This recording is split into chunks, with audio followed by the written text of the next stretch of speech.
사랑하는 성도 여러분, 사람이 가장 정직해지는 시간은 불 꺼진 방에 홀로 누웠을 때입니다.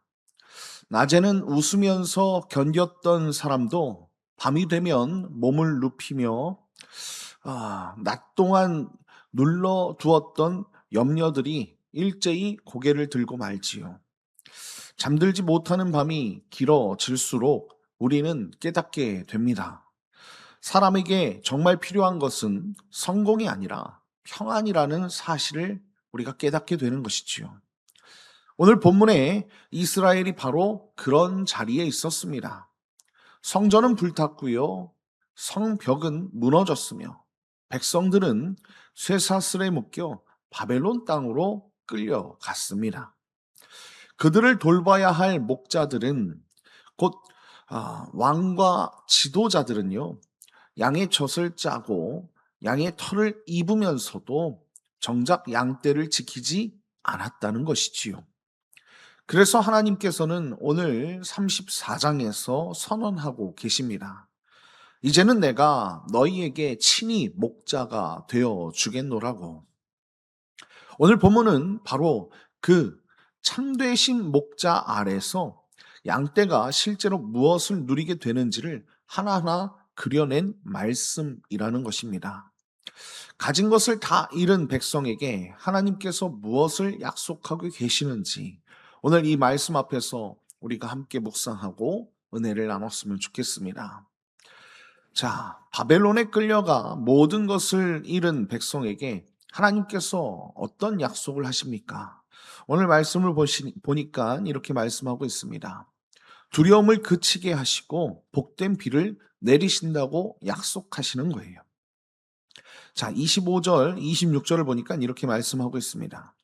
내가 또 그들과 화평의 언약을 맺고 악한 짐승을 그 땅에서 그치게 하리니 그들이 빈들에 평안히 거하며 숲을 가운데에서 잘지라. 내가 그들에게 복을 내리고 내 산 사방에 복을 내리며 때를 따라 소낙비를 내리되 복된 소낙비를 내리리라. 아멘. 여러분, 하나님께서 가장 먼저 꺼내신 말씀이 무엇입니까? 화평의 언약이라는 것입니다. 여기서 화평의 언약의 화평은 여러분들도 잘 아시다시피 히브리어로 샬롬입니다. 여러분, 샬롬은 전쟁이 없는 상태를 뜻하는 말이 아닙니다. 깨어진 것이 다 봉합되고 모자란 것이 다 채워진 삶의 총체적인 온전함을 뜻하는 단어가 이 샬롬이라는 거예요. 여러분, 더 놀라운 것은 이 언약을 맺는 방식이라는 것입니다. 25절부터 29절을 여러분들 한번 끝까지 눈여겨보십시오. 그러면 이렇게 말씀하고 있어요.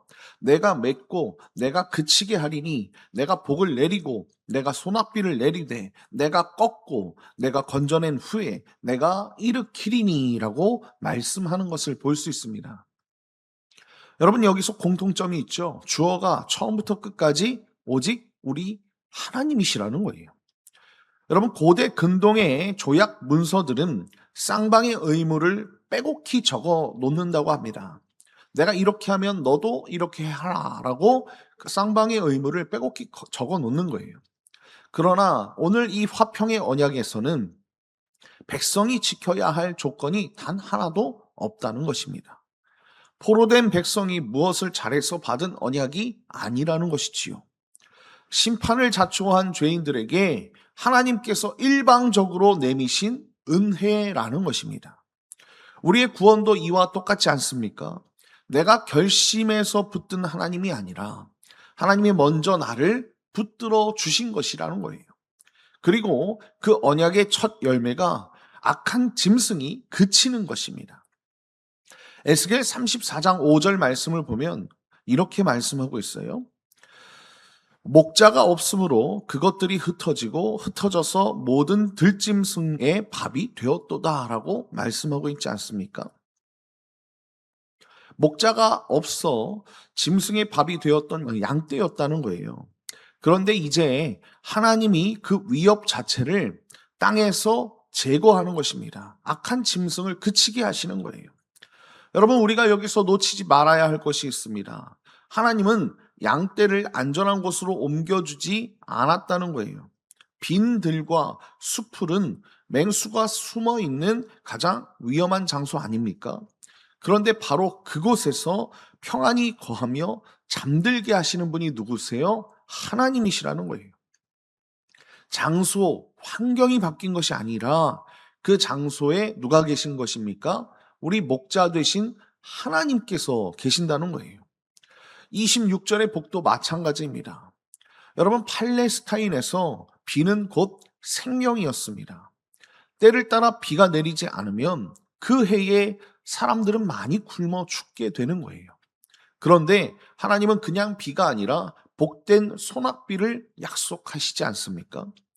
가나안 사람들은 비를 바알이 준다고 믿었어요. 그러나 오늘 본문은 분명하게 선포하고 있지 않습니까?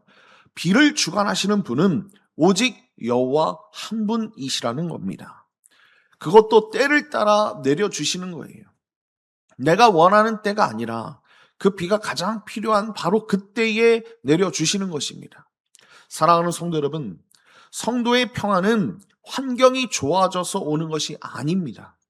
빈들이 초원으로 바뀌어서 잠든 것이 아니에요. 빈들의 목자가 함께 계시기에 우리는 잠들 수 있는 것입니다. 오늘 하루를 마치고 잠자리에 여러분들이 누우실 때 내일 감당해야 할 여러 목록을 가슴에 안고 여러분 뒤척이지 마십시오. 그 목록의 첫 줄부터 마지막 줄까지 목자 되신 우리 주님께 아뢰시고 그 손에 맡기시는 저와 여러분이 되었으면 좋겠습니다. 여러분, 응답이 더디다고 느껴지십니까? 하나님은 늦으신 적이 없다는 거예요. 때를 따라 내려주시는 줄 믿습니다. 이 은혜가 저와 여러분에게 가득 넘치길 예수님의 이름으로 축원드립니다. 자, 화평의 언약은 백성의 삶을 어디까지 변화시키는가라는 것입니다. 자, 두 번째는 오늘 이렇게 말씀하고 있습니다. 멍에를 꺾으시고 수치를 거두신다라고 말씀하고 있어요. 27절부터 29절을 보니까 그리한즉 밭에 나무가 열매를 맺으며 땅이 그 소산을 내리니 그들이 그 땅에서 평안할지라. 내가 그들의 멍에에 나무를 꺾고 그들을 종으로 삼은 자의 손에서 그들을 건져낸 후에 내가 여호와인 줄을 그들이 알겠고 그들이 다시는 이방의 노략거리가 되지 아니하며 땅의 짐승들에게 잡아먹히지도 아니하고 평안히 거주하리니 놀랄 사람이 없으리라. 내가 그들을 위하여 파종할 좋은 땅을 일으키리니 그들이 다시는 그 땅에서 기근으로 멸망하지 아니할지며 다시는 여러 나라의 수치를 받지 아니할지라 라고 말씀하는 것을 볼 수 있습니다. 밭에 나무가 열매를 맺고 땅이 소산을 냅니다. 여러분, 이것은 단순한 풍년 이야기가 아니에요. 아담의 범죄로 가시와 엉겅퀴를 내던 저주받았던 땅이 창조 본래의 모습으로 되돌려지는 장면이라는 것입니다. 그런데 27절 후반부에 이 회복의 진짜 뿌리가 나오는 것을 볼 수 있습니다.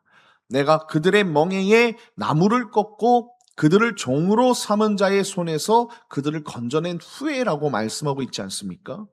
여러분, 여기서 꺾다라는 이 히브리어 샤바르라는 단어는요, 느슨하게 풀어준다거나 고쳐준다는 그런 뜻이 아닙니다.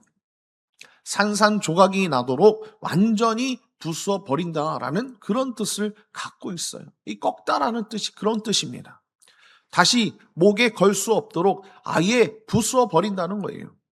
이 표현을 듣는 순간 이스라엘은 한 사건을 떠올렸을 것입니다. 바로 출애굽이겠지요.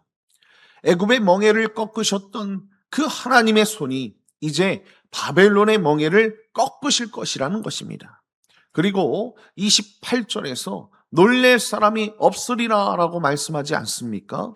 여러분, 이것은 오래전 하나님이 언약 백성에게 하셨던 약속의 성취라는 것입니다. 레위기 26장 6절을 보니까 이렇게 말씀하고 있어요. 내가 그 땅에 평화를 줄 것인즉 너희가 누울 때에 너희를 두렵게 할 자가 없을 것이며 내가 사나운 짐승을 그 땅에서 제할 것이요 칼이 너희의 땅에 두루 행하지 아니할 것이며 라고 말씀하시고 약속하셨다는 거예요. 하나님은 이 말씀을, 이 약속을 잊지 않으셨다는 것입니다. 수백 년 전에 하신 이 약속을 포로된 백성 앞에서 그대로 이루어 주신다는 거예요. 여러분 29절에는 한 가지가 또 더 있습니다. 다시는 여러 나라의 수치를 받지 아니할지라 라고 말씀하지 않습니까? 하나님은 굶주림만 거두신 것이 아니에요. 열방 앞에서 조롱거리가 되었던 그 수치까지 거두어 주신다는 것입니다. 배만 채워주시는 하나님이 아니라 무너진 존엄까지 회복시키시는 하나님이시라는 거예요. 이 약속은 포로 귀환에서 부분적으로 이루어졌고 마침내 예수 그리스도 안에서 완성된 줄 믿습니다. 여러분 갈라디아서 5장 1절은 분명히 이렇게 말씀하고 있습니다. 그리스도께서 우리를 자유롭게 하려고 자유를 주셨으니 그러므로 굳건하게 서서 다시는 종의 멍에를 매지 말라. 아멘. 사랑하는 성도 여러분, 오늘 여러분의 목을 누르고 있는 멍에는 무엇입니까? 끊어지지 않은 그 죄의 습관입니까? 남들은 모르는 과거의 실패입니까? 아니면 너는 결국 그것밖에 안 된다라는 오랜 수치, 그 소리입니까? 여러분 기억하십시오. 그 멍에는 우리가 조금씩 갉아 없앨 수 있는 것이 아니라는 거예요. 주님이 십자가에서 이미 산산이 부수신 것이 그것이라는 것입니다. 그러므로 오늘 하루 이미 용서받은 죄를 다시 꺼내어 스스로 재판하는 일을 우리가 멈췄으면 좋겠습니다. 우리를 자유케 하신 분이 성령 하나님으로 그 자유를 실감하게 하실 줄 믿습니다. 세상이 붙여준 수치의 이름을 떼고 하나님이 붙여주신 이름으로 우리 오늘 살아갔으면 좋겠어요. 이 은혜가 저와 여러분에게 가득 넘치길 예수님의 이름으로 축원드립니다. 자, 이 모든 회복은 마침내 무엇으로 완성되는가라는 것입니다. 마지막으로 세 번째는 이것입니다. 내 백성이라 불러주시는 언약 관계로 완성된다는 거예요. 30절 31절을 읽겠습니다. 그들이 내가 여호와 그들의 하나님이며 그들과 함께 있는 줄을 알고 그들 곧 이스라엘 족속이 내 백성인 줄 알리라. 주 여호와의 말씀이라. 내 양 곧 내 초장의 양 너희는 사람이요 나는 너희 하나님이라. 주 여호와의 말씀이니라. 아멘. 여러분 30절에 알고라는 말이 나옵니다. 여러분 이 알다라는 이 말은요, 여러분들 잘 아시죠? 히브리어로 야다라는 단어로 쓰여져 있습니다. 머리로 정보를 습득하는 알미 아니라는 거예요. 살면서 겪어보고 관계 안에서 몸으로 익혀서 뼈에 새겨진 그 단어가 알다라는 단어라는 것입니다. 여러분 에스겔서에는 내가 여호와인 줄 알리라라는 이 선언이 70번 넘게 반복돼요. 하나님이 하시는 모든 일의 목적이 결국 이 알다라는 그 뜻에 있다는 거예요. 그리고 30절 뒷부분에서 성경 전체를 관통하는 언약의 공식이 선포되는 것을 볼 수 있습니다. 그들 곧 이스라엘 족속이 내 백성인 줄 알리라라고 말씀한다는 것입니다. 여러분 레위기 26장 12절에 이렇게 말씀하고 있어요. 나는 너희 중에 행하여 너희의 하나님이 되고 너희는 나의 백성이 될 것이니라. 아멘. 우리 하나님이 분명히 이렇게 약속하시지 않았습니까? 에스겔서 앞부분에서 이 백성은 줄곧 패역한 족속이라고 불렸어요. 그런데 오늘 본문에서 내 백성이라고 다시 불리고 있는 것을 우리가 볼 수 있습니다. 여러분 무엇이 달라졌습니까? 그들이 나아진 것이 아니에요. 하나님께서 다시 부르신 것입니다. 우리가 하나님의 백성인 근거는 내 안에 있지 않고 부르시는 하나님께 있다는 것입니다. 그런데 여기서 한 가지 질문이 생깁니다. 30절의 이 장엄한 선언으로 34장을 마무리해도 아주 충분해 보이는데 31절이 덧붙여 있다는 거예요. 34장 전체는 목자와 양이라는 비유로 달려오는 것을 우리가 볼 수 있는데요. 31절은 그 비유의 마지막 매듭을 짓고 있다는 것입니다. 그리고 뭐라고 말씀합니까? 너희는 사람이요 라고 말씀하고 있어요. 주님은 이 양이라는 비유를 걷어내시고 우리의 맨 얼굴을 부르시는 것입니다. 우리는 짐승이 아니라 사람이라는 거예요. 그러나 동시에 흙으로 지어져 스스로 지킬 수 없는 아주 연약한 존재라는 것입니다. 바로 그런 우리를 향해서 우리 전능하신 하나님께서 내 양, 곧 내 초장의 양이라고 불러주시는 것입니다. 여러분, 이 목자가 누구이신지 신약 성경에서 분명히 밝혀주고 있지 않습니까? 요한복음 10장 11절에 이렇게 말씀하고 있어요. 나는 선한 목자라. 선한 목자는 양들을 위하여 목숨을 버리거니와 라고 말씀하는 것을 볼 수 있습니다. 우리 예수님께서 말씀하셨어요. 예수 그리스도께서 목숨을 버리기까지 붙드신 양이 바로 저와 여러분이라는 것입니다. 그 양이 예수님의 손에서 빼앗길 리가 없다는 거예요. 우리가 붙드는 힘이 세서가 아닙니다. 붙드시는 손이 상하기까지 우리를 놓지 않으시기 때문에 그래요. 내 손이 힘이 세서가 아니라는 것, 여러분들이 잊지 않으셨으면 좋겠습니다. 사랑하는 성도 여러분, 우리는 무엇으로 나를 설명하고 있습니까? 직함으로, 성적으로, 통장의 잔고로, 사람들의 평가로 나를 설명하려고 할 때가 너무나도 많다는 것입니다. 그런데 그 모든 설명은 한마디 말에 무너지는 줄 믿습니다. 너는 그것밖에 안 돼 라는 거예요. 그러나 하나님은 오늘 우리에게 이렇게 말씀하시는 것입니다. 양, 곧 내 초장의 양, 나는 너의 하나님이라. 오늘 하루 누군가의 한마디에 우리의 가슴을 무너뜨리는 그런 것이 아니라 오늘 이 하루 하나님의 이 말씀을 붙들고 나를 규정하는 것은 사람의 평가가 아니라 참되신 목자의 부르심이라는 것을 우리가 깨닫고 주님 앞에 주님을 알고 내가 하나님의 백성이라는 것을 아는 아버지의 그 마음을 깨달았으면 좋겠습니다.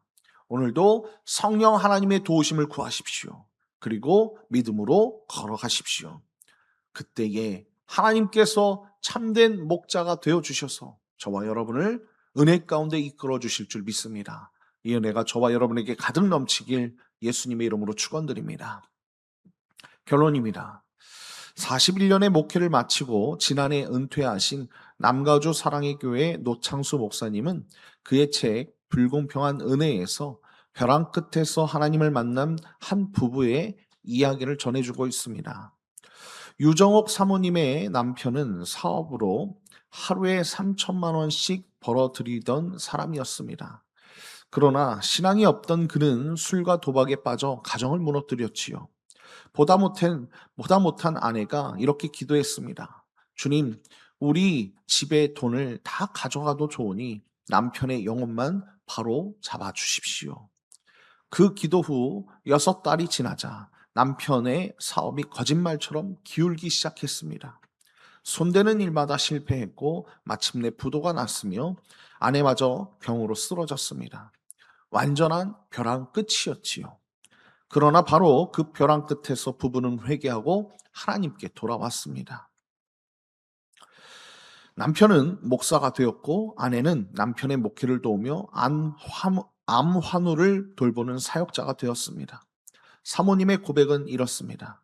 소년 다윗이 골리앗과 싸우면 누가 봐도 다윗이 집니다. 그러나 하나님이 골리앗과 싸우면 누가 봐도 골리앗이 집니다. 양치기 모세가 바로 왕과 맞서면 누가 봐도 모세가 집니다. 그러나 하나님이 바로와 맞서면 누가 봐도 바로가 집니다. 하나님이 나의 편이시기에 결국 나는 지지 않습니다. 저자는 말합니다. 벼랑 끝은 끝이 아니라고. 그곳은 사람의 가능성이 멈추는 자리이지만 하나님의 은혜가 시작되는 자리라고 말한다는 거예요. 사랑하는 드리움교회 성도 여러분, 이 부부의 사업이 무너진 것은 아내의 기도가 재앙을 불러왔기 때문이 아닙니다. 한 영혼을 건지시기로 작정하신 하나님께서 그를 묶고 있던 멍에의 나무를 친히 꺾으신 것입니다. 술과 도박이라는 거짓 풍요를 부수신 바로 그 자리에 하나님은 참된 샬롬을 세우셨다는 것입니다. 오늘 본문 27절의 순서 그대로이지요. 멍에를 꺾으시고 종으로 삼은 자의 손에서 건져내신 후에 비로소 그들은 내가 여호와인 줄을 알게 되었습니다. 하나님이 나의 편이시기에 나는 지지 않는다라는 그 고백은 30절의 다른 표현 아니겠습니까? 여호와 그들의 하나님이며 그들과 함께 있는 줄을 알고. 사랑하는 성도 여러분, 오늘 밤 여러분이 어떤 빈들에 누우시든 어떤 숲을 한가운데 지나시든 여러분들 기억하십시오. 우리를 지키시는 분은 울타리가 아니라 목자의 임재라는 것입니다.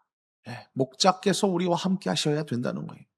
목자가 함께 하시니 빈들에서도 우리는 평안히 잠들 수 있는 것입니다. 이것을 깨달으시고 오늘도 참되신 우리 예수 그리스도 그분을 목자 삼고 여러분들의 발걸음을 그분과 함께 옮기는 이 하루가 되시길 예수님의 이름으로 축원드립니다.